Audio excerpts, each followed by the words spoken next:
c'est toujours un plaisir pour nous introduire dans l'émission ça des segments assez intéressants. Mais cette fois-ci, c'est un segment autour du sport. We're going to talk about sports, activités sportives. On nous dit, ils sont pas capables c'est tout le monde. Même qu'on est, l'un des sports, nous tous haïtiens, nous avons pensé football. Non, c'est un sport très différent. Un sport d'élite, mais un sport qui n'a pas parlé trop de lui, mais dans la communauté haïtienne et en Haïti aussi, sport ça très pratiqué. Et s'il pratiqué par une série de monde, il n'est pas connu par le public en général. Je dis, pour nous parler de sport ça, justement, deux athlètes, deux personnalités qui, je dis, évidemment parler de discipline sportive ça, mais en même temps tout, ils pourraient raconter nos histoires parce que ces deux dames que nous avons sur notre plateau virtuel ont représenté Haïti valablement. Et ça fait quand même quelques années. Au niveau olympique, aujourd'hui, pour présenter ce sport dont je parle, nous parlons de qui s'allier. Non, ce n'est pas football, messieurs. Messieurs, ce n'est pas football seulement, mes amis. Here they are with me at the set. Well, Gina and Sheila, friends of the show, so we call them by the first name. Welcome, ladies. How are you doing, guys? Thank you. Bonjour. Bonsoir. Thank you. Great. Nice to be here. Bonsoir, Gina. Bonsoir, Sheila. Thank you for being here with us. Well, of course, let's start with Gina because we all know Gina. Gina, you're well known in the community, but today, Gina, you're wearing a different hat. Right, Gina? And yes, I am. I'll let you introduce your friend, Sheila. Why? Because you're introducing to me Sheila, and what it is it is really an honor to know that both of you, at the point of time, you had represented your country, Haiti. Or you were actually in the Olympics. Let's talk about that. Let's start with you, Gina, first. Give us a little histoire de San Palpari. Alors, on peut dire de qui San Palpari, non, Gina? Mais on commence à entrer là-dedans parce qu'on est haïtien et mais football trop. Nous allons introduire graduellement sport ça que nous avons parlé de lui. Gina Faustin, font-ils aller sous ou même sport ça qu'on pratiquait que jusqu'à présent qu'on remet et je ne dis pas parler de lui. Bon, Valério, je me dis depuis petit, je prends le cinéma. Il y a deux films qui sont en pile. Alors, je me Zorro, je me les trois mousquetaires, et puis avec un pile film karaté. Alors, l'homme vient ici aux États-Unis, je rentre à l'âge de 11 ans d'abord, je allais me tourner back and forth, même faire junior high school, je high school, je allais dans Erasmus. Pendant une semaine, j'ai gagné un gym teacher qui était absent, il t'a envoyé un substitute. So, substitute, ça a venu et puis il dit, bon, semaine ça, on va apprendre un sport que nous pas jamais entendu parler de lui. Lire le fencing. Et puis nous tout le temps nous camper n'attendre pour ça lier. Et puis là aller dans gros valise et puis aller même 30 épées. Et puis tout le monde fait oh, c'est pas de ça pas faire là. Et puis il dit bon, on va apprendre nous, mettez-nous en garde. Et puis tout le monde en garde. Et puis il fait oh, c'est trois mousquetaires avec Zorro. Oh my God. Même côté, I was very excited about it. That was the 1 week, il fait nous marcher, et puis faire, 2-3 mouvements, épais, bagages comme ça. Et puis c'était le tout. Et puis pour dire même, le bruit dans le collège dans CCNY, pendant ma marche dans le campus là, moi, j'ai un flyer qui dit, please join the women's fencing team. Come for a great adventure. Même côté, je vais répondre à l'appel, and then the rest is history. So now I'm going to pass the ball to Sheila. So Sheila can tell her story, how she got into the sport. Indeed, her introduction to fencing. So now it's clear to all of you guys, we're going to be talking about fencing. Fencing, c'est peut-être en français, il y aurait le sport d'escrime. En créole, qui j'en déclaré. Bon, c'est croiser le fait, et un bon haïtien en dehors. Alors, c'est mon qui a pris les manchettes, ça n'est pas manchette, non, il n'y a pas là. Ça sont l'autre bagaille, ça c'est épais. Mais quand même, nous faisons mise en contexte pour nous-mêmes, capitaine de là, et pour nous comprendre de qui ça n'a pas parlé. C'est un sport qui n'est pas fin trop populaire en Haïti, mais deux mesdames, c'est avec moi sur le plateau. Hey, listen, those two ladies, they took it so seriously that they went very far with that discipline. Now, Sheila, let's hear you. First of all, let's introduce yourself formally, Sheila. Let me hear you. I mean, present yourself to the public, the viewing public here. Well, my name is Sheila Kernizan. I got married. My maiden name is Sheila Viard. And my story is not very different from Gina's story. I used to watch Zorro as well, but I also watched a show called The Avengers. And there was a lady fencer called Mrs. Peel. And so I was like, wow. And so when I went to high school, there was also a gym teacher who introduced us to fencing. And so when I went to City College, the same school as Gina, I said, well, you have to take 1 credit of sports. I'll take fencing. And so when I was in the fencing class, I did really well. And the professor said, well, Sheila, why don't you join the team? And I said, no. At my house, we don't do sports. This doesn't happen. And they said, come on, Sheila, you can do it. I said, I don't think so. So somebody pulled me in, and I started fencing, and I just loved it. It had form, it had discipline. It was almost like a ballet, and you could, do very well. And I just fell in love with it, and I had a good coach, and it was just a good thing.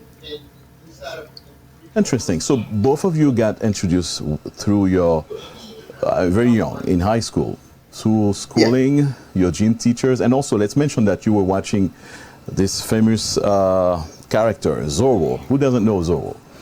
So I think would you say that you were influenced by that? I guess very young, at young age, seeing this guy with his mask and all dressed in black, and doing his fencing and fighting all the people. You think that was the influence? That's where it's coming from? That was a major influence. I mean, yes. Sheila, I'll let you. I was saying Zorro was the hero. He was saving everybody, and he was the good guy. He was the good guy. So, yes, he was a good definitely. Guy. The 3 Musketeers. Yes. After that's true too. The cinema, you frappe. You try to do what you saw on the screen. Exactly. Okay, maintenant, on quitte aspect ça, because that's like your childhood, nice memories of watching these people fighting with their swords and all that. Now, you took it seriously now. You're going you're in high school, you go to gym classes, and you're being introduced to fencing. I'll ask you this, I guess it's not there's no stupid question, but why fencing, ladies? Sheila first. You agreed to get into fencing. You could have done volleyball like every young girl your age in high school back then. Sure. Would have went into volleyball. Why fencing and you went into it? Did your parents agree? How did that happen? Fencing for ladies. Kind of weird. Because it's kind of weird, but at the same time, I always wanted to be like a ballet dancer. Do dance, something with discipline, something with form, and something that fencing has is a lot of discipline and a lot of form and grace. And so once I started doing it, I just loved it. And the uniform was very nice. It's an all white uniform, and when you walk into the room, everybody's wow, Yes. So it has that elegance. Yes, it's an elegant sport, and it's a good sport, definitely. Yes. Yes, indeed. How about you, Gina? I mean, you could have chosen to do anything else. Fencing, Gina? Yeah, Valerio, here's one of the reasons I also got into fencing. First, I used to swim competitively. As a matter of fact, I actually tried for the 1980 Olympics for swimming, but the games were boycotted. Ils ont boycotté game nan lò sa États-Unis gen problème avec la Russie, ils dit pas pour aller so pas gon pays calé. So même quand je me découragé, me dit pas jamais nager encore. Pas jamais entrer dans piscine pour me nager competitively parce que dès qu'on chaque matin on lever 5 heures du matin, ou à l'entraîner, ou à nager pour 2 heures de temps chaque matin, competitively. Bon, me dit vibe. Mais l'homme arrivé dans le collège et puis moi c'est pour tout bon, moi pas le fencing là. Pour même fencing là. Bon, son affaire de mentalement, Valérie, une discipline extraordinaire parce que faut focus et puis faut avoir speed. Parce que moi j'aime à faire speed là. C'est aspect ça moi dans fencing parce que faut avoir en pile vitesse, faut avoir mental game, faut penser qui ça partenaire capable attaquer on peut faire parce que ça dans tête là, you have to kill them. That's it. I have to say it. Parce que de pour nous strip là que donc c'est goût on parle goût mon nan gon épée dans moi on gon épée parce que là frappe au Valério, yo frappe au fort en pile ou senti li parce que là nous fini jouer ou gain black and blue you bruise parce que yo frappe au fort. Ça veut dire que c'est sauf qui peut. Yeah, c'est either I attack you and I me démolir ou bien ou venir ou démolir. So the discipline I love the fact that it's very fast. I love the fact, you're competing with like the one-on-one aspect, and then I like l'idée que gon équipe tout. Cap cheer you on, et puis que wap tan sa ou pa faire, and then you're learning from each other. To me, it was the speed, the discipline, and the fact that, as a woman, I'm capable, I can protect myself. I know how to protect myself. Anybody come to me, Yeah. if you go win, and that's it. So I like that aspect.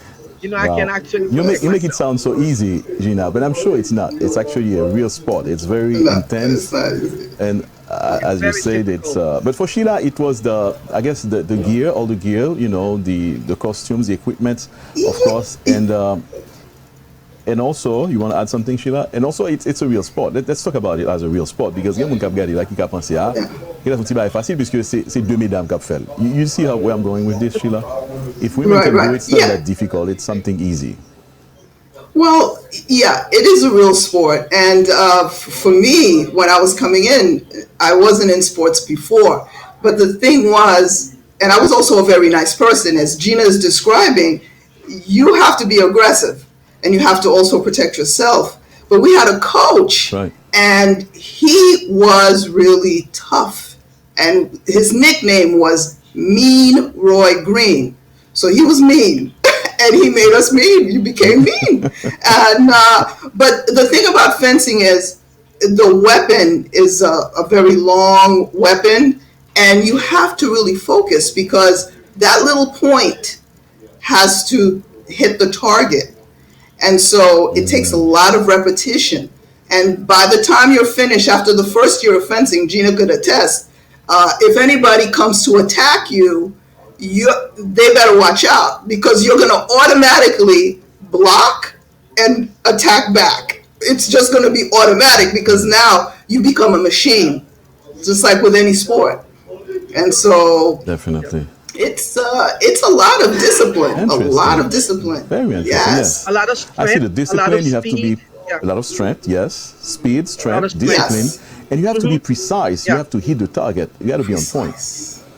Yes. We're talking about fencing here, and the people watching, I'm sure some people are maybe very familiar with fencing, and you've seen some pictures, some images. Actually, we're showing you some images, and so for you to be, to know what we're talking about, people can say, okay, ça y est là. But this is a sport which is in the dimension of the Olympics. It's actually a sport that's being featured in the Olympics, and we're going to be talking about that. That's where we're going to come to feature you guys, with both of you two ladies have been in the Olympics. We're going to talk about that, but before we go into that chapter of the interview, I'd like to understand the gears and all these equipments that you guys are wearing. I want to ask this question: Is any dangerous? Can it's not a real sword, of course. C'est pas un vrai épée, pas vrai, Gina. But Yeah, it is. It is a real sword. Can you get hurt? Blunt. It is a real Yeah, one. I've gotten hurt many times. Talk I about mean, at that. one time nous étions en compétition in Ottawa. Sheila and I, we went to national competition, and while I'm fencing one of the Eastern European fencer, and we were both extremely aggressive. So we came at each other and trying to hit each other, and I'm talking with real force. So her, épée par la casser et puis l'entrer dans jambe moi. So let l'entrer dans jambe moi, of course, you connais sangaré, you have to remove it. No way. I was like, I was thinking, So oh percé my jambe God. là, so it actually. I tested somewhere. It went straight through, my thigh. So, I started screaming. Okay. So, même quand I'm there, so took off my pants, I'm like, oh my God. And it was a bad wound, but it wasn't serious. So I took it out, yo bandeli, yo mette, yo bandeli, mais fòm te fini match là. So là, on fin bandeli, obligé retourner sur strip là pour finir match là. Comment? Mais là, fois pour ça, ou vin pi méchant, ou vin pi mine, parce que mon enfant, Oh, là, pour yes. le job, For venger, on paye sa terre, on you paye have to sa find. terre. Yes. Exactly. But you see, Gina, that means. Chien mange chien. Go ahead. 2 years old. Yes, indeed. Nou pa yon jwet la. Est-ce que nous capables de catégoriser fencing par contre un style correct? Is it right to say it's part of martial arts? Is it? No? A little bit. I would say, because to tell you the truth, when my children was younger, they took a Taekwondo class. And they asked the parents to be part of the class. And I said, well, okay, so I was part of the class. Well, when I got to the class and I got to the level where I could spar, and I thought, wow, I can use two hands? Are you kidding me? Because fencing is one. And so I would come strong like I'm fencing, and then I would use my left hand. And there was a lady, she was a black belt, and she was offended, of course, because I was a brown belt and I was sparring her. And it just became, it seemed so slow compared to fencing in many ways, because fencing is so fast and so quick. And so it was just so amazing that I could use my left and my right side. So, yeah. Yeah, because we noticed with fencing, and looking at the images here, it's actually one hand that's actually in front of you with your sword, and you that's what you got to use. And the other one is just for support, I guess, and your legs. Very interesting sport. Very, I can imagine the strength you have to put, and my God. Now, how about you? I didn't ask you, Sheila, did you ever get hurt? I mean, because I'm looking at the pictures here, I'm looking at how it's being done on the field, on the real deal. It's no game, it's no joke here. Yeah, I didn't get hurt to the extent where somebody's weapon broke, but people have hit me really hard, and by the time I took off my protective gear, I had black and blue marks on my chest, for sure, and that was a regular thing. Luckily now, because my daughter was fencing in high school, they have a much better chest protector. It protects your entire chest. Somebody in my generation must have said, no way, we have to get a better better protection than this. And so, yeah, but I've never had the sword break. Yeah. Okay. Yes, you got to protect yourself. Okay. Interesting. So là, I think Gina, must be d'accord avec moi, nous faisons mise en contexte, nous voyons de qui ça n'a parlé. And we also understand that this is a serious sport. It's not because those two ladies are here with me on the screen here, on the set, they're talking about fencing, and you guys would think it's a joke. It's not a joke, it's very serious. Let's go to the Olympics. I'll ask Gina to introduce that chapter. Both of you, nous c'est deux femmes haïtiennes qui participaient dans l'Olympique ici aux États-Unis. Et nous, alors, l'Olympique, je ne sais pas qu'on n'est pas fait aux États-Unis, mais nous étions représentés, nous étions en bas, certainement, des rapports américains. Pour nous arriver à un niveau, ça, on peut imaginer, that's the top of the level here in terms of discipline fencing. Faut-il introduire participation nous tous les deux à l'Olympique, Gina? Qui année, timing, et puis qui j'en sais arrivé fait?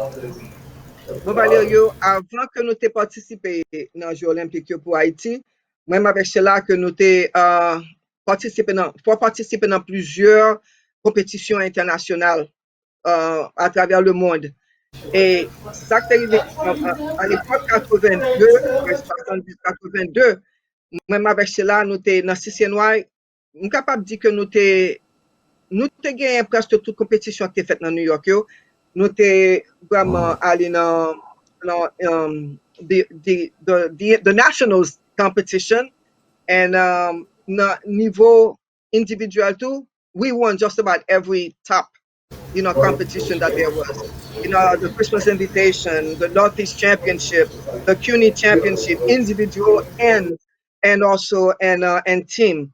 We won. We went to Ohio. We both became All-Americans. So the niveau que nous avons pour la compétition, I mean, it was very, very high. Mais notre bagage qui est arrivé, même dans even in the Empire State Game, c'est nous qui représenté New York City dans Empire State Game là. Ça veut dire parce que nous battons tout athlète, fenceur américain, quel que soit ça qui était dans Northeast là, nous battons tout. Pas grand monde qui était capable de battre nous. As a matter of fact, même lorsque arrivé pour aller dans Pan American Games avec the Olympics, moi marché là, marché avec passeport ici, nous n'en poche nous bien bordé. Et puis à l'époque ça, en 84, si que vous te gagné, si vous pas naturalisé américain, vous pas représenter Amérique à l'époque. Pour y a bagage changé, bagage n'est pas trop sorti, vous voulez représenter ton pays, vous doit faire, you just they give you a pass, mais à l'époque tel que soit passeport genyen, nationalité, c'est pays ça pour représenter. Donc, on y a regardé nous, zami nous que nous battons, yo pour aller dans les Jeux Olympiques là. Sharon, mon plaisir. Je dois dire non, Sharon, que nous fin battre. Sharon, nous fin battre, bien battre tout côté. On y a c'est Sharon qui a représenté l'Amérique. Wow. Et non, Américain, dans le jeu ça, même à Sheila, that's not fair. Passeport haïtien, nous devons aller dans la poche, nous pas qu'à aller en côté. Et puis, Sheila, tu vas qu'il nous pas qu'à. We cannot be some of the top fencers in the world, et puis que nous pas participer dans les Jeux Olympiques là. So, nous contacter le comité olympique haïtien, et puis right away, I mean, avec Coach Green, we had to physically, nous sommes obligés d'enregistrer une fédération haïtienne d'escrime sur le champ parce que pour compétir dans les Jeux panaméricains dans Venezuela, et aussi pour compétir dans Olympic Games, you had to be part of the federation. So, nous sommes obligés de courir dans les... C'est pour le faire une fédération courir. Nous faisons former une fédération avec Coslan, nous voyons le comité olympique haïtien, nous voyons la fédération internationale d'escrime en France, et puis nous parlons. So, we went to, different other games que nous avons représenté à Haïti. Nous représentons the Pan American Game, the Caribbean Game à Cuba, et puis the Olympics. But many other, en pile d'autres compétitions, nous sommes obligés de représenter les États-Unis parce que c'est eux-mêmes qui étaient sponsors nous à l'époque. So it was a wonderful thing. I'm going to pass it to Sheila if Sheila wants to add a little bit more. No, Yes, indeed. We're looking at the that's pictures here, pretty much it. What year was this? We're looking at the pictures here while we doing so. 1984. Et puis, parler from Joutou, nous-mêmes haïtiens, wow. nous avons une history dans fencing. Parce qu'on connaît Thomas Alexandre Dumas, qui était le grand général de l'armée française qui était fait en Haïti. Papa, c'était blanc, maman, c'est un haïtien natif natal. Monsieur fait Jérémy, il était gros général. Monsieur arrivé en France, monsieur fait petit lycée Alexandre Dumas, qui écrit Les Trois Mousquetaires. Un haïtien, c'est lui qui écrit The Count of Monte Cristo. C'est un plus grand écrivain comme capable de dire, ever, qui sorti en France. Et puis, petit partout, qui est Lippmann, Alexandre Lippmann, c'était une première, on va dire, nègre, qui a gagné 2 médailles or en escrime en 1906 dans les Jeux Olympiques.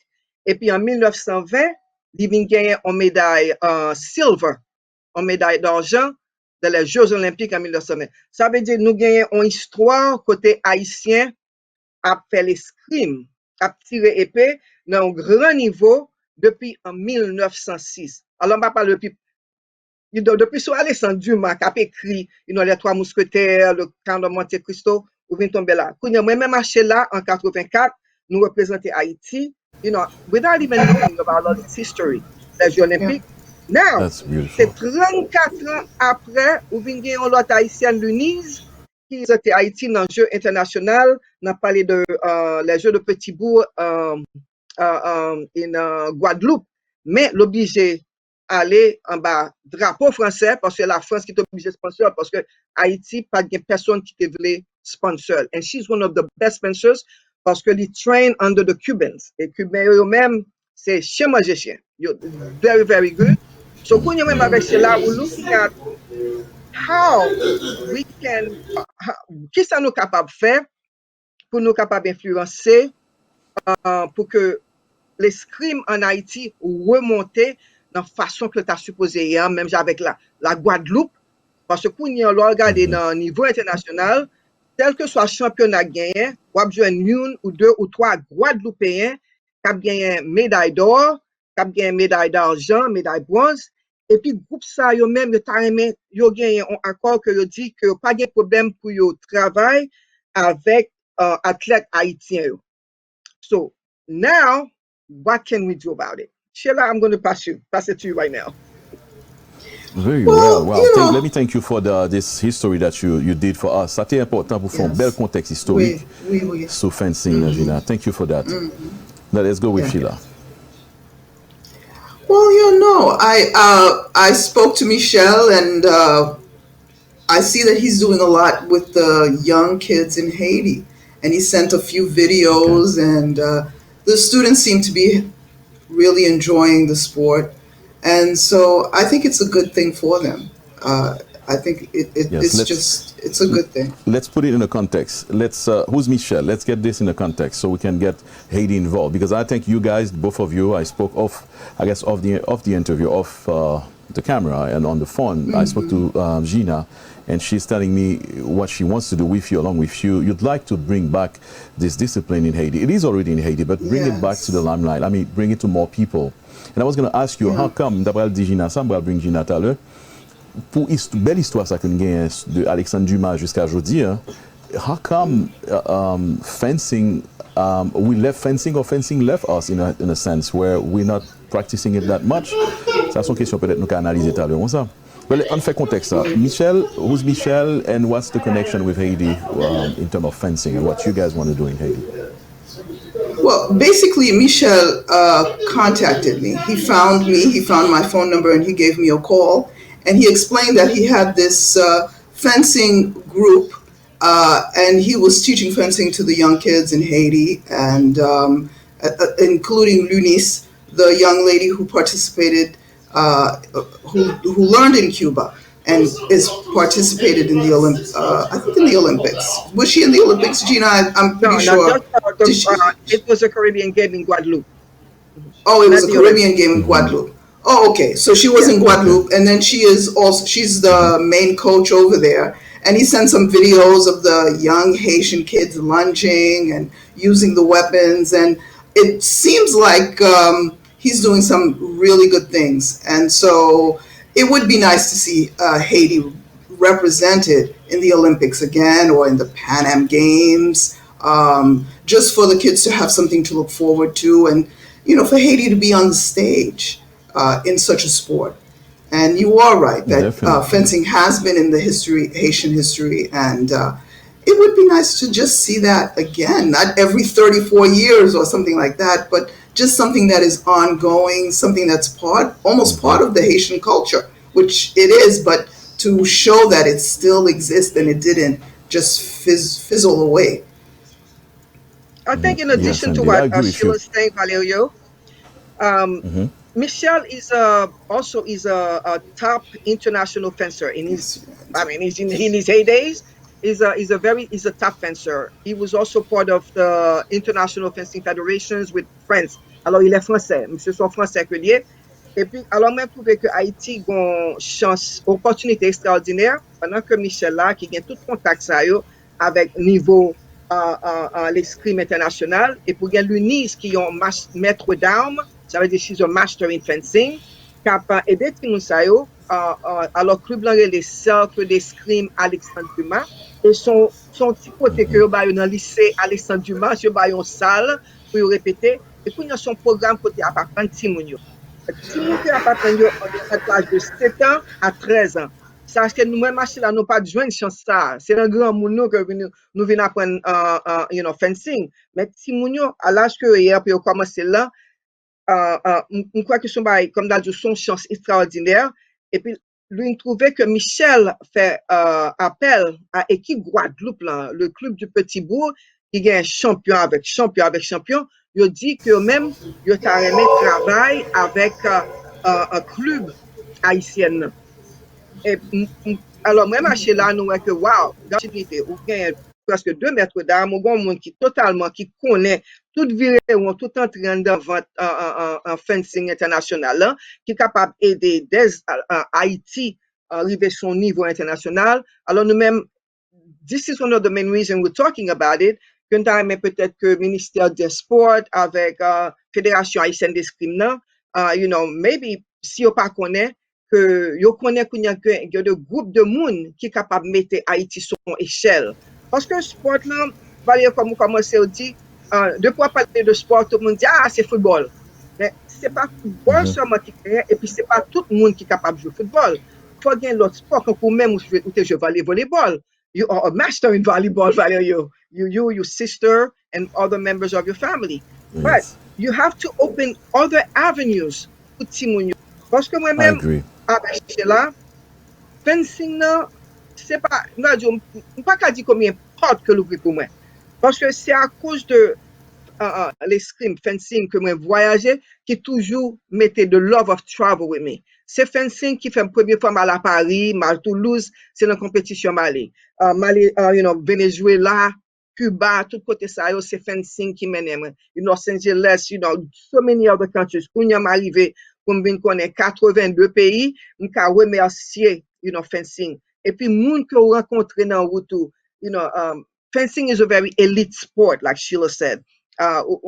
People that are very high caliber. These people you can meet with them, you can talk to them face to face, and they can open doors for you. And now, longtemps, fencing was amateur sport. It could be international, it could be professional. Ou capable de joindre, sponsorship. Ou capable de joindre n'importe compagnie, même avec Naomi, in tennis, on est mis Osaka. Ou capable de joindre, n'importe bout, c'est quoi joindre, they can get scholarship to travel. Si vous êtes capable de joindre, sponsorship, they're making hundreds of thousands, not even millions of dollars, because fencing is an international sport that is well known, that has high caliber people, that have money, and quoi que tu as une bonne opportunité pour Haïti pour prendre avantage de ça que le gagne pour y aller et puis pour remonter ce sport là au niveau côté que tout le monde en Haïti yo même le bénéficier in the long run. Tout à fait, Gina. En tout, let's really use this platform, this opportunity now to be direct, to be straightforward to the people that we want to talk to here. On n'a pas adressé public là en général, mais aussi peut-être à des officiels, des personnes concernées. Pourquoi pas le ministère de la Jeunesse et des Sports, le ministre lui-même, s'il écoute, et l'autre monde qui est dans le ministère, pour nous entendre ça va parler là. Et I'm going to bring Sheila back on, because parce que nous deux, imaginons, j'en dis, nous c'est deux athlètes haïtiennes qui représentent le pays et valablement. By the way, tout à l'heure, je pensé, alors dans la tête, moi, je pensé que nous représenté Amérique et États-Unis. Mais ça qui est intéressant à rectifier, et en nous dit encore, nous deux, nous avons représenté drapeau bleu et rouge, drapeau haïtien, c'est Haïti que nous avons représenté dans les Jeux Olympiques. C'était en 1984, j'en t'ai dit, Gina. Donc, voilà, ça important. Donc, voilà une opportunité nous avons là dans le moment, pour peut-être nous remettre discipline sportive, ça. Eh bien, devant responsable, devant le monde qui est intéressé, parce que c'est une discipline qui a pile d'opportunités, j'en saute parler là. Nous dit tout à l'heure, il nous dit le tout, son sport d'élite, nous dit, et justement parce que c'est un sport d'élite, si nous entrons là-dedans, peut-être qu'il y a une opportunité qui est ouverte pour nous là-dedans. Mais quand il y a une question bien pour nous, Sheila, and you also, Gina, have you contacted, I'm sure you're talking about Michel, c'est ça? You're in contact with Michel, qui lui-même, beaucoup de pas entraîné de toi jeunes qui peut-être dans certains secteurs. Mais pour aller plus loin, pour peut-être étendre tentacule sport ça, est-ce que nous faisons des contacts? À qui est-ce qu'on a parlé? Est-ce que nous faisons des démarches pour arriver pour aboutir à ça notable? Gina. I'm going to start, Valéo. I think it's amazing parce que moi, Sheila, we've moved on with our lives. Again, we get Timoun no fin graduate college. We didn't really look at the sport, especially me. I really didn't look back at the sport, in a critical way. But now, à la minute que, Michel contacte moi, Michel il y a 3 années que l'a cherché, ni moi-même acheté là, ça veut dire qu'on a notre passion dans quoi nous, and then I think also it's part of our legacy to see how we can make a difference. Because, the universe, God has been good to us. Mon Dieu béni, nous en pile, il va nous toute opportunité ça pour nous compete internationally, non niveau very, very, very high. And quoi que I think it's, and Sheila and I, we had a conversation, nous dit, bon, on nous mette bagarre dans la presse, let's talk about it. Let's bring this thing to life. If more people know about it, if more people see about it, somebody who knows somebody who knows somebody who knows somebody, you know what? L'école là, même si on travaille dur, mais une fédération haïtienne d'escrime en Haïti, peut-être fédération pour y aller, you know what? This is a good thing. Vous pouvez travailler avec Timon Sayo, peut-être pas pour le Jeux Olympiques 2020, because it's too late, but 2024. The Jeux Olympiques 2024, the Pan American Games, the next one coming up. Ou gon paquet bon tournoi international qui fait dans le monde entier régulièrement. Et puis, on a demandé, pile corporation, pile compagnie qui a regardé, nous demandons nous pour nous supporter jeunes athlètes ça. Parce que, comme on dit, fencing is an elite sport, ou besoin d'équipement, chaque team a besoin de 4 à 5, épées, ou besoin d'uniforme, ou besoin de masque, ou besoin de gants, ou besoin de sneakers, ou besoin de knickers, sac ou des tout, mais son bel sport. It's a beautiful sport. Sheila, tell Valerie how beautiful that sport is. Yes, it is. I think I'm listening to you. I feel like trying. That's what we want. We want you to try. At my age, maybe I'm too old, maybe for that. Never too old to try.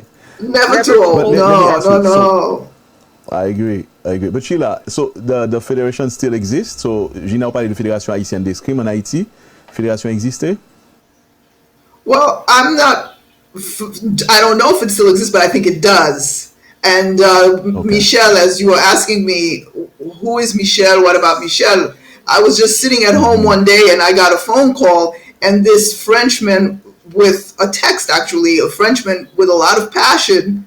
I don't know if he's a poet. I don't know what's going on, but he is very passionate about the sport. He seems to be determined for the Haitians to fence under the Haitian flag and represent Haiti. And he says he's been trying to get in touch with the Haitian Fencing Federation for quite a while. He's filled out all the forms. He's made un pile effort, mais yo pas jamais répondre, il pas jamais arrivé. So c'est pour ça li cherche moi-même, li cherche Gina, et puis li vle que nous aider, li vle que nous essayer pour qui ça nous a fait pour aider sport fencing là continuer en Haïti. Mais voilà, il y a une chose qui est très important, qui est très intéressant, parce que Michel compte toute l'histoire d'Haïti par rapport à fencing. Il connaît tout le travail qu'il fait. He knows every single effort. He knows every legacy, every single work that has done dans sport fencing là qui sorti de Haïti. Il dit comme ça que Haïtien pas connaît importance dans le jeu fencing, surtout dans les Jeux olympiques, dans le niveau international, il voit que c'est dommage pour nous abandonner le sport là. Ça c'est une. Deuxièmement, gagner en fencing, for moi d'understand. Depuis le mois avec Sheila, que le premier monde qui était enregistré Fédération Haïtienne d'Escrime à New York, pour être capable d'aller aux Jeux olympiques avec la Panaméricaine, there has been gagné en Fédération Haïtienne d'Escrime, mais nous pas attendons rien, nous pas attendons Haïti à participer dans les Jeux olympiques, nous pas attendons Haïti dans un tournoi national. You know what is going on. I mean, si que gagné en Fédération Haïtienne d'Escrime, pour nous attendre, je ne sais pas quoi c'est après 34 ans, que son athlète haïtien qui fait nos compétitions, obligé pour le faire la compétition, l'obligé c'est la France qui sponsorise, mais pas Fédération Haïtienne d'Escrime. I'm wondering, what is going on. I hope that they're watching. And maybe, that they say, you know what, quand nous avons deux anciens, Olympiens qui voulaient travailler avec nous, with two also, world-class fencers, were very high caliber fencers, were top international fencers. And right now, we're ready, willing, and able. Ça veut dire, si nous sommes grands, nous pas un petit peu petit encore. Si vous voulez que nous baillons coup de main dans ce sport là, we're very open. We'll do the best we can. But we would like for the federation. Parce que ça qui est important, si fédération pas I don't know where they are, mais nous-mêmes nous capables d'aider, nous avons des sponsors, nous avons des petits supporter, ces cercles d'escrime Alexandre Dumas. Maintenant, c'est pour laisser Alexandre Dumas, parce que c'est là, il y a une petite place pour répéter, aider athlètes, aider l'UNIS, maître d'armes, qui ont grand fenceur, qui ont grand athlète, qui apprennent, qui was trained under the Cuban. And let me tell you, the Cuban team is formidable. Formidable. Bon bagay net. One of the top. Not as good as me and Sheila, but very good. OK. Let's faut être avec Gina pour nous peut-être faire une précision. L'UNIS, on bail tout non, c'est athlète saoudi qui a participé, qui censé athlète haïtienne, on nous dit, mais qui a participé dans les compétitions internationales qui représentaient en bas drapeau français. C'est de ça qu'on va parler. Oui, ça, it's pas de raison pour ça, parce que s'il habite en Haïti, C'est ça. s'il habite en Haïti, Justement, pourquoi et pas puis Haïti? il y a une fédération haïtienne d'escrime, je crois que fédération haïtienne d'escrime, c'est eux-mêmes qui peut enregistrer, pour faire à représenter Haïti dans les Jeux de Petit-Bourg. Parce que Valérie Mabjo, C'est en ça. janvier, pour le mois de janvier, j'étais en Guadeloupe, je parle à Michel, Michel dit que j'ai une compétition qu'a faite en Guadeloupe. Il dit, je en Guadeloupe pour une journée, et il me souvent une chance pour chance pour moi, c'était même jour, moi Guadeloupe là, et puis je courir, je prends le reste groupe là, et puis nous plonger dans la compétition. Dans les petits bourgs, nous avons regardé la compétition. D'ailleurs, when I got there, sous athlète ça yo, c'est pas jouet. We're talking extremely high caliber, jeune garçon, jeune fille noire, même gens avec moi, même pas avec moi, et puis c'est eux même qui a fait des gars dans le monde entier. Et puis c'est même groupe ça, groupe de petits boulons, le cercle d'escrime de Petit Bourg, yo même yo ouvri bras yo pour yo travail avec Fédération haïtienne d'escrime avec Timoun qui dans le cercle d'escrime Alexandre Dumas. That's a very big deal.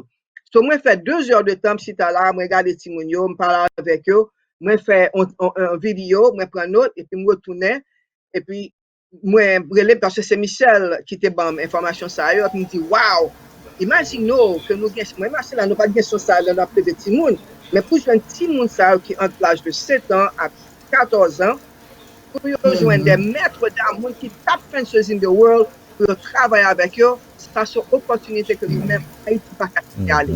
So, il faut que la fédération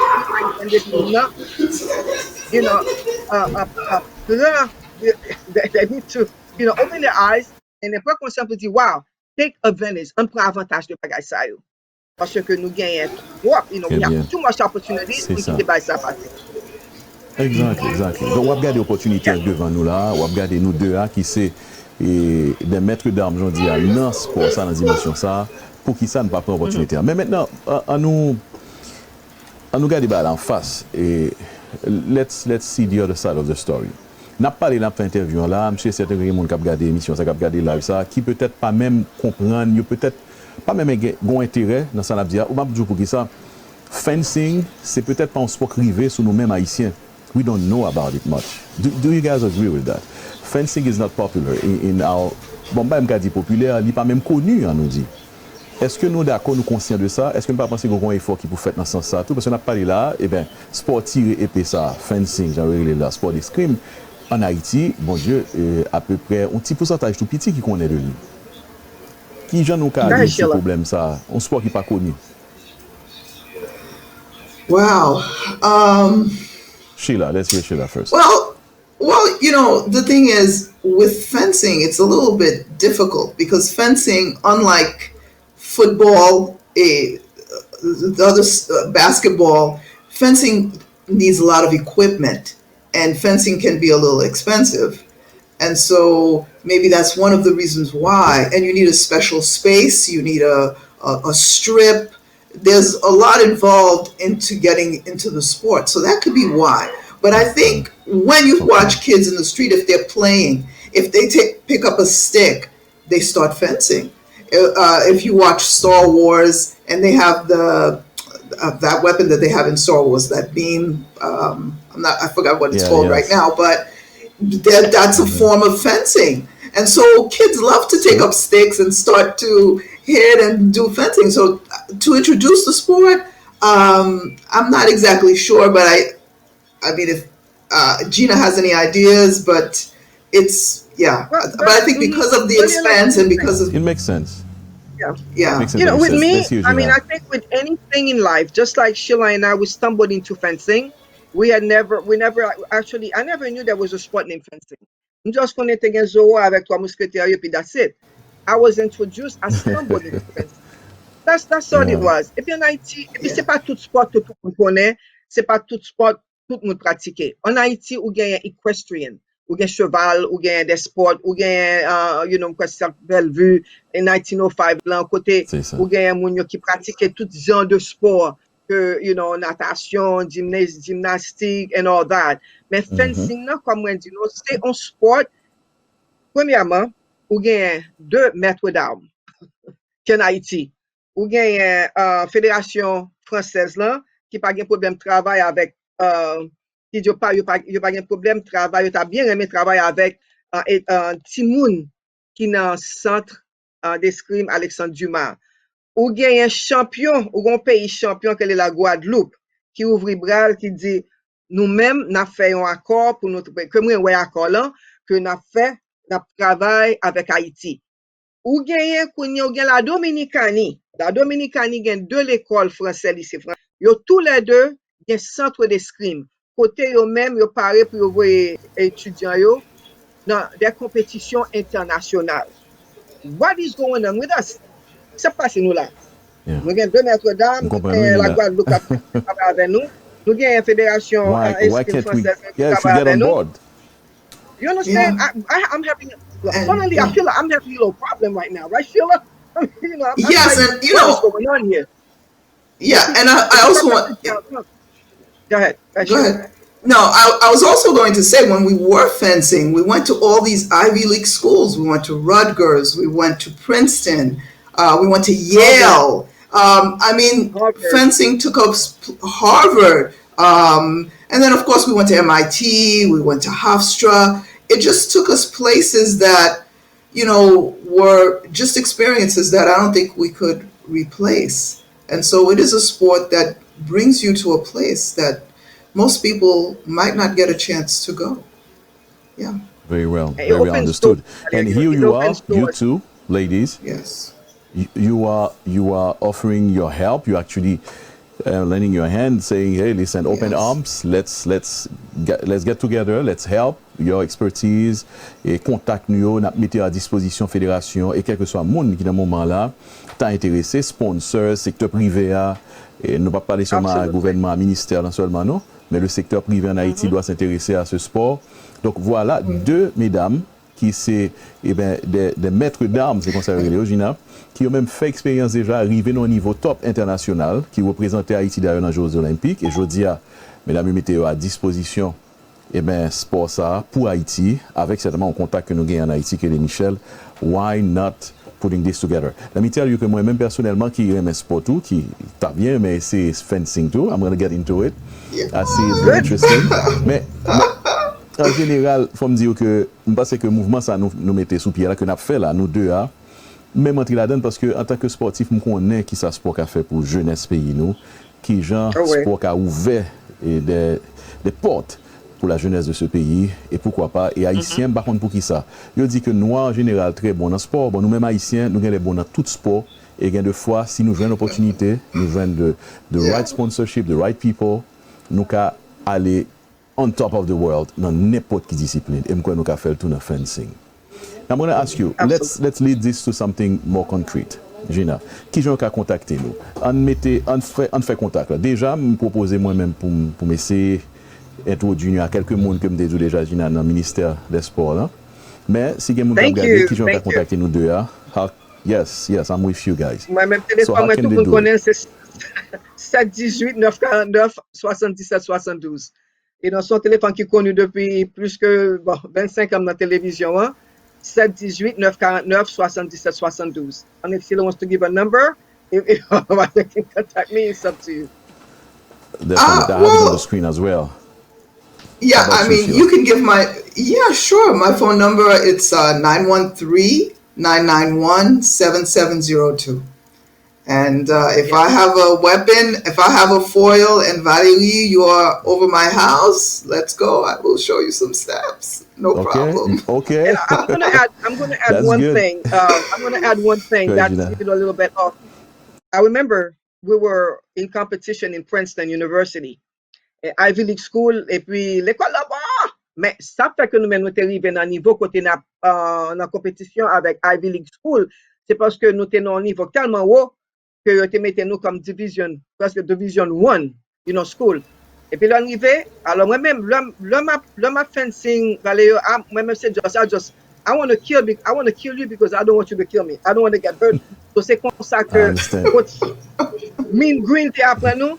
Et puis il dit, depuis son noir tout, c'est pour be careful how you fence, c'est pour make sure que l'on frappe un monde, nous frappe le fort, pour tout le monde habite là, tout le monde pour la gueule à terre. C'est comme ça que coach là t'es après nous.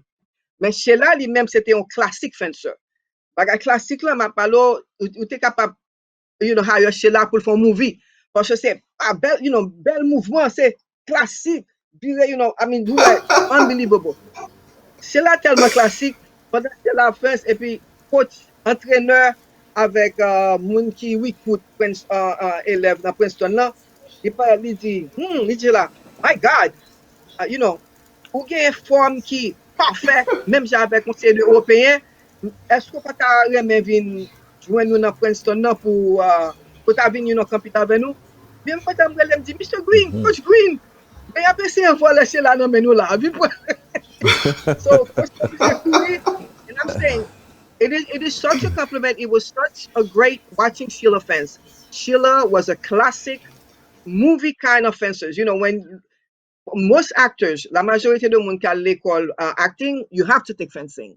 Because I used to teach fencing in acting schools, in modeling schools also. Okay. Sheila was very classic.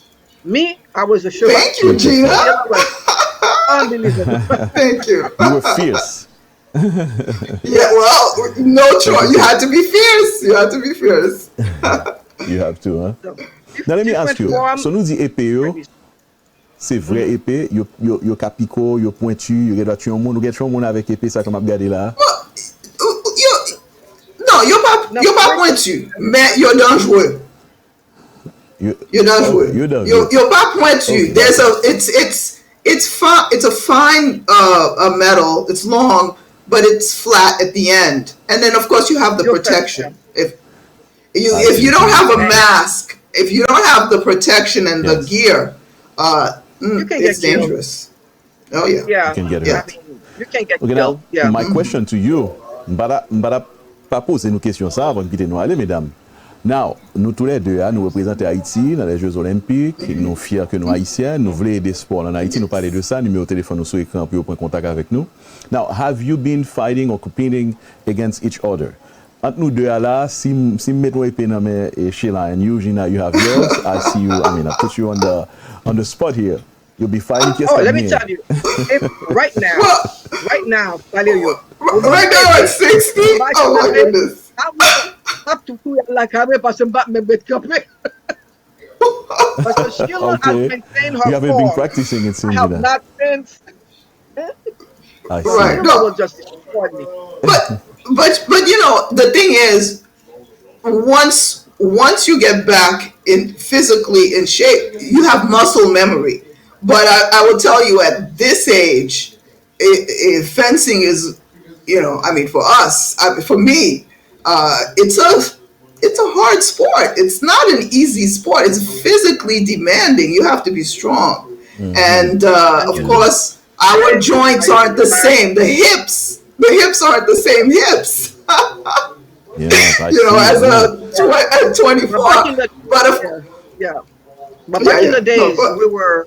When we fenced against each other, we were naked. Yeah, we were neck and neck. But at the same time, we're on the same team too. You know what I mean? But okay, I see what you mean. It's a fighting sport. Jean-Lot, from Lot, by so it was some bagay pour moun chita pour garder nous deux à compete. Amazing. Belle bagay. Yeah. Too bad we didn't have cell phones at that time. We didn't have the cell phone, I know, unfortunately. We would videotape. You two going to the Olympics, c'est déjà un moment de fierté quand même pour nous deux et pour Haïti. En 1984, Haïti était bien représenté dans les Jeux Olympiques dans le domaine escrime. Donc c'est déjà un bel bagaille. Mesdames, félicitations. Merci parce que nous quand même été accrochés à pays parce qu'à l'époque, et nous avons décidé d'aller sur un autre drapeau. Nous étions quand même haïtiennes. Pendant que nous faisons toute vie aux États-Unis, nous avons petites, toute famille, nous finalement nous quittons le pays il y a longtemps. Voilà que nous voulons retourner, mettre service nous à la disposition de ce sport d'escrime en Haïti. Donc l'appel est lancé, tout le monde qui a regardé là, quel que soit le monde qui a regardé, qui est concerné. Je m'adresse au secteur privé, je m'adresse au gouvernement, particulièrement le ministère de la Jeunesse et des Sports. Le ministre lui-même, c'est le ministre qui a regardé, le ministre contre ça qui est l'escrime, il peut-être apprendre, je dis là, monsieur le ministre. Eh bien, qu'on y a dit, on a parlé pour nous, mesdames, je vais dans le pied, dans le même ministère, dans le même ministère, et peut-être l'autre monde qui est dans le ministère. Ça. Gina, Sheila, thank you very much. I'll let you say the last thank word you. and invite the people again to get in touch with you and get going with this sports here. I'd like to see it going in Haiti. Why not? I'm willing, and Teleimage is with you guys to make it happen. Thank you so much. Go ahead, Sheila. Well, I just want to say thank you for this interview, and I hope it does make a difference. And anyone who's interested in fencing, anyone who has any questions, I did put my phone number up there. It's 913-991-7702. And if you're ever in the Fort Lauderdale area and you want to talk about fencing or you want to get a little introduction, let me know. Call me. Not a Yeah, and problem. me, I'm going to say, that's right. If there are any young fencers that are here in the United States, dans n'importe côté dans le pays diaspora, who have been competing at a very high level, give us a call, contact us too. We want to know about you. Parce que des fois, nous avons des grands athlètes, des champions, sport, et puis ils disent, pas de monde qui j'aime, parler de nous. If you don't contact us, we won't know about you. Si nous pas contact nous pas connaître qui nous est. So si nous gagnons garde émission là qui connaît des élèves qui dans sport fencing, tirer épée dans combat ça yo. S'il vous plaît, ba nous coup de fil dans 718 9 77 72. Nous voulons connaître qui nous est comme ça si que nous au niveau peut-être prochain olympique là nous ca participer, nous ca aider nous faire un job pour nous pour participer. Surtout avec dans notre compétition internationale. Très bien. Merci encore une fois. Ladies, good luck. Parce que nous disons ça pour nous dire et nous parlons à monde pour nous parler. Qu'on y a là, nous allons regarder pour nous qui réponse que nous avons besoin. Je garantis nous que nous avons besoin de réponses. Je garantis nous que nous avons besoin des appels. Et évidemment, le ministère lui-même, pourquoi pas le ministre de la Jeunesse et des Sports en Haïti et membre gouvernement, il a compris qu'il y a deux Haïtiennes qui voulaient aider pays, qui mettaient à disposition pays dans les affaires escrime, mais là ensemble avec nous sur l'écran, mes amis, gouvernement, ministère, là, je vais être pour nous. Merci Gina, merci Sheila. Thank you again. Merci Merci. Valerio. Merci.